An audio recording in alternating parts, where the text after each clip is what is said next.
بسم اللہ الرحمن الرحیم۔ کروڑوں درود و سلام نبی آخر الزمان محمد مصطفیٰ صلی اللہ علیہ وآلہ وسلم اور ان کی آل پاک پر۔ میں حسین عدیل گردیزی اور ناظرین، پاکستان کے نظام عدل کے حوالے سے ایک چھوٹی سی مثال آپ کے سامنے رکھنا چاہوں گا۔ گزشتہ روز سپریم کورٹ کے بینچ کے سامنے ایک ایسی درخواست آئی، ایک ایسا کیس سماعت کے لیے مقرر تھا کہ جس کا جو ملزم تھا وہ اپنی سزا پوری کرنے کے بعد وہ رہا بھی ہو چکا تھا۔ سپریم کورٹ کو جو سرکاری وکیل ہے اس نے بتایا کہ یہ جو ملزم ہے، جو اس کیس کا جو مرکزی ملزم ہے، وہ اپنی جو سزا ہے وہ مکمل کرنے کے بعد وہ گھر جا چکا ہے۔ یعنی کہ عثمان نامی ایک ایسا شخص جس نے 2017 میں سپریم کورٹ کے اندر ایک درخواست دی اور انصاف کی وہ دہائیاں کرتا رہا کہ مجھے انصاف دو، میری جو درخواست ہے اس کو سنا جائے، لیکن 2017 کی دی ہوئی درخواست اب جا کر سپریم کورٹ میں جب 2024 کا بھی اختتام لگ بھگ ہو گیا ہے، کچھ ہی دن 2 ہفتے باقی ہیں، اور وہ شخص ایک نظام عدل کو آپ دیکھیں کہ وہ شخص اپنا جو ہے جس الزام میں کہ ایک شخص کو اس نے قتل کیا ہے، ایک قتل کے الزام میں وہ گرفتار ہوا تھا اور پھر اس کو سزا ہوئی، وہ شخص اپنی سزا مکمل کرنے کے بعد جب گھر جا چکا ہے، اس کے بعد اس کی جو درخواست تھی وہ سپریم کورٹ میں سماعت کے لیے مقرر ہوئی۔ یعنی کہ لگ بھگ 7 سے 8 سال کا جو وقت ہے، 7 سے 8 سال کا جو عرصہ ہے، اس شخص کو اس شخص کی جو دہائی تھی اس کو سننے کے لیے سپریم کورٹ کو اتنا وقت لگ گیا۔ تو ہمارا نظام انصاف اور اس کی جو سست رفتاری ہے اس کی مثال اس سے بہتر کیا دوں۔ اس کے علاوہ ایک اور کیس جس کو جو سپریم کورٹ میں کسی شخص نے کیا تھا اور پھر اس کی ایک نسل، دوسری نسل اور تیسری نسل اب اس کیس کو سپریم کورٹ کے اندر یا عدالت کے اندر اس کو لڑ رہی ہے اور اس کیس کو چلتے ہوئے 100 سال ہو گئے ہیں۔ تو نظام عدل کے حوالے سے تو خیر پاکستان کا جو واقعی میں کافی زیادہ جو پیچھے ہے، اور اس وقت عمران خان صاحب کے اوپر جو پورے پاکستان میں جو کیسز ہیں ان کی تعداد 188 ہے۔ صرف پنجاب کی اگر بات کر لی جائے تو پنجاب کے اندر عمران خان صاحب کے اوپر جو کیسز ہیں ان کی تعداد 99 ہے، یعنی کہ 100 سے ایک کم۔ 99 کیسز جو ہے وہ پنجاب کے اندر ہیں، اسلام آباد کے جو عمران خان صاحب ہیں ان کے اوپر پنجاب کے اندر جو 76 کیسز ہیں، وہ 76 کیسز جو عمران خان صاحب کے اوپر ہیں وہ اسلام آباد کے اندر بنائے گئے ہیں۔ اور ان میں سے جو حیران کن بات یہ ہے کہ ان میں سے جو بیشتر کیسز ہیں جو عمران خان صاحب کے اوپر بنائے گئے وہ عمران خان صاحب کے جیل میں جانے کے بعد بنائے گئے۔ 3 اہم کیسز جن میں عمران خان صاحب کو سزا سنائی گئی، اس میں توشہ خانہ کا کیس تھا، عدت نکاح کیس تھا، اور ساتھ ہی ساتھ جو سائفر کیس تھا اس میں عمران خان صاحب کو سزا جو لوئر کورٹ سے ان سے سنائی گئی۔ لیکن ہوا کیا، جب یہی تمام تر جو کیسز تھے یہ اسلام آباد ہائی کورٹ کے اندر آئے تو اسلام آباد ہائی کورٹ نے جب دیکھا کہ ان تمام تر کیسز کے جو فیصلے ہیں ان میں کافی زیادہ قانونی سکم پائے جا رہے ہیں، تو پھر اسلام آباد ہائی کورٹ نے نہ صرف عمران خان صاحب کو ریلیف دیا بلکہ اسلام آباد ہائی کورٹ نے بعض موقعوں پر واضح طور پر کہا، کیونکہ عمران خان صاحب کے بہت سے جو کیسز تھے ان کا جو ٹرائل تھا وہ عدالتی وقت ختم ہونے کے بعد بھی اور گھنٹوں رات گئے تک 12 بجے تک 10 بجے تک ان کی جو ٹرائل تھا وہ کارروائی تھی اس کو آگے بڑھایا جاتا گیا اور بڑھاتے رہے۔ جو تمام تر جو عدالتوں کے جو ججز تھے جو سننے والے جو عمران خان صاحب کے کیسز سننے والے مختلف جو جج صاحبان تھے انہوں نے،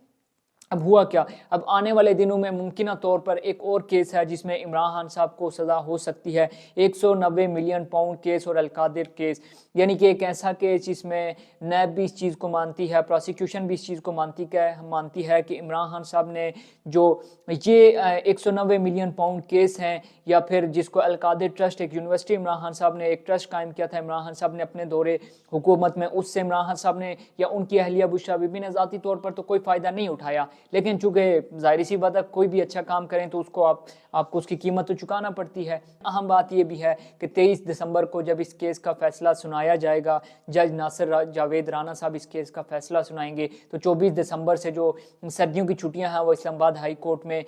جو ہے وہ شروع ہو جائیں گی۔ اب دیکھیں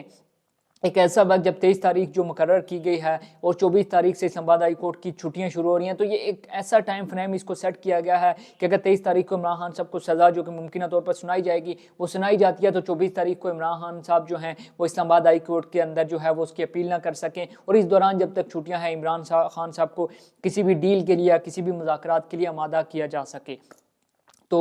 دیکھنا یہ ہے کیونکہ یہ جو کیس تھا عمران خان صاحب کے خلاف القادر یونیورسٹی ٹرسٹ کیس کا جو کیس تھا وہ یعنی کہ 190 ملین پاؤنڈ جو کیس تھا عمران خان صاحب کے خلاف، جو 10 ماہ تک اس کا جو ہے وہ ٹرائل ہوتا رہا۔ گزشتہ روز ہم نے دیکھا کہ عمران خان صاحب کے جو وکلا تھے سلمان سبتر اور باقی تمام تر وکلا ان نے اپنے جو حتمی دلائل تھے وہ مکمل کیے، اور تقریباً 2 بجے سے 8 بجے کے درمیان یہ اس کیس کی سماعت ہوتی رہی، اور عدالتی وقت ختم ہونے کے بعد بھی 4 گھنٹے ایسا لگ رہا تھا کہ جو جج ہیں وہ چاہتے ہیں کہ آج ہی اس کو سم اپ کیا جائے اور اس کیس کا جو فیصلہ ہے وہ محفوظ کر لیا جائے۔ ہاکی چونکہ پاکستان کا قومی کھیل بھی ہے، گو کہ پاکستان اس وقت کافی زیادہ ہاکی میں پیچھے چلا گیا اور کافی زیادہ جو ہے وہ تنزلی کا شکار بھی ہے، لیکن 1970 سے 1984 کے درمیان جو ہے پاکستان کا گولڈن ایرا کہا جاتا ہے کہ پاکستان نے ہاکی کے میدان میں کافی زیادہ جو ہیں وہ فتوحات جو ہے سمیٹی ہیں۔ ہاکی جب پاکستان کی جو ہاکی کی ٹیم تھی وہ اپنی پیک پہ تھی اور پاکستان کافی زیادہ جو ہے وہ ڈومینیٹ کیا کرتا تھا، ایک وقت تھا، تو تب جو پاکستان کے جو لیجنڈ تھے جو ہاکی میں پاکستان کو جو ریپریزنٹ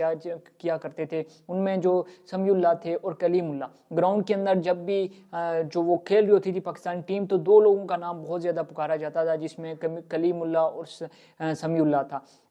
یعنی کہ اکثر یہ جو کمنٹیٹر تھے جو کمنٹری وغیرہ کیا کرتے تھے وہ کہا کرتے تھے کہ جو گیند ہے وہ کلیم اللہ کے پاس، پھر سمیع اللہ کے پاس، سمیع اللہ نے پاس دیا، پھر کلیم اللہ کے پاس گئی، پھر ان کے پاس گئی، پھر اور گول ہو گیا۔ تو یعنی کہ جو لیجنڈز ہیں ان میں ان 2 کا نام بہت زیادہ آتا ہے، اور جو سمیع اللہ ہے ان کو جو فلائنگ ہارس ہے وہ بھی کہا جاتا ہے، کیونکہ جو اتنے زیادہ ان کی برق رفتاری تھی اور جو گیند کے اوپر ان کی جو گرپ تھی کہ اس کی وجہ سے ان کو فلائنگ ہارس یعنی کہ خلائی گھوڑا بھی کہا جاتا ہے۔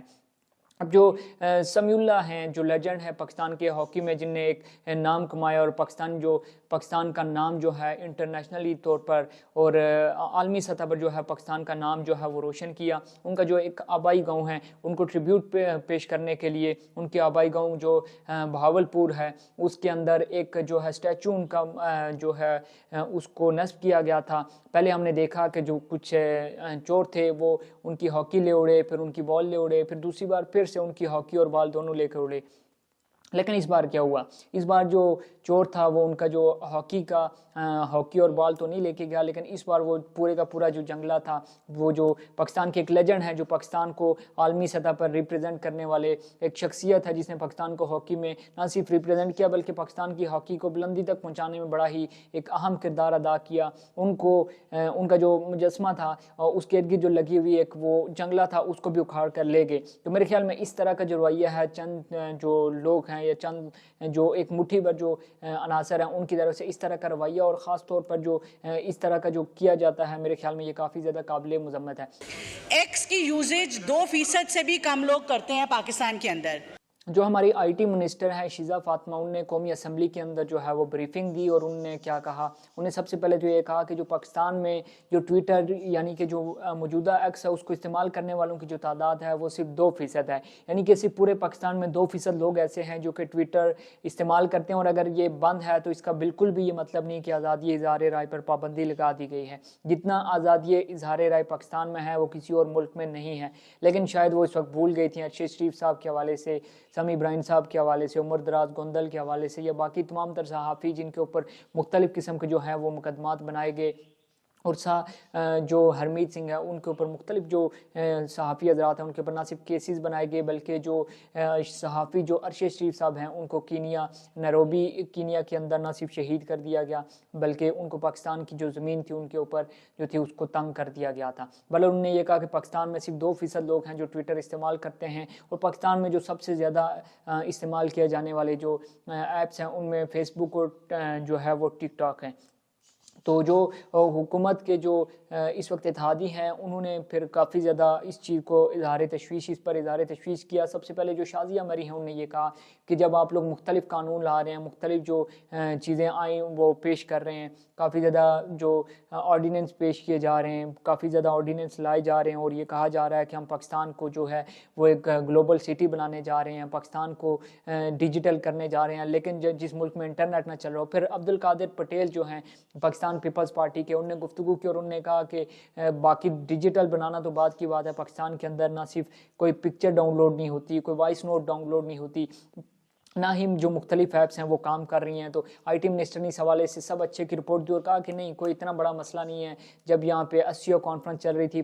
اس وقت بھی جو فکس لائنز تھی وہ چل رہی تھی, انٹرنیٹ چل رہا تھا کافی زیادہ. حالانکہ سب کو پتہ ہے کہ کافی زیادہ جو مشکلات ہیں, خاص کر جو فری لانسر جو آن لائن جو ہے کاروبار کرنے والے لوگ ہیں, یا جو لوگ ان ڈرائیو وغیرہ یوز کرتے ہیں, کیب وغیرہ یوز کرتے ہیں, اور جن کا تمام تر جو کاروبار ہے یا جن کا روزگار ہے وہ اس چیز سے منسلک ہے, تو وہ اس چیز کو بہتر طریقے سے جانتے ہیں. بل جو انٹرنیٹ کی سچویشن ہے وہ آپ سب کے سامنے ہے. اگر ویڈیو اچھے لگے تو کمنٹ سیکشن میں آپ نے اپنی رائے لازمی دینی ہے. ابھی تک کے لیے مجھے دیجیے اجازت. اللہ حافظ.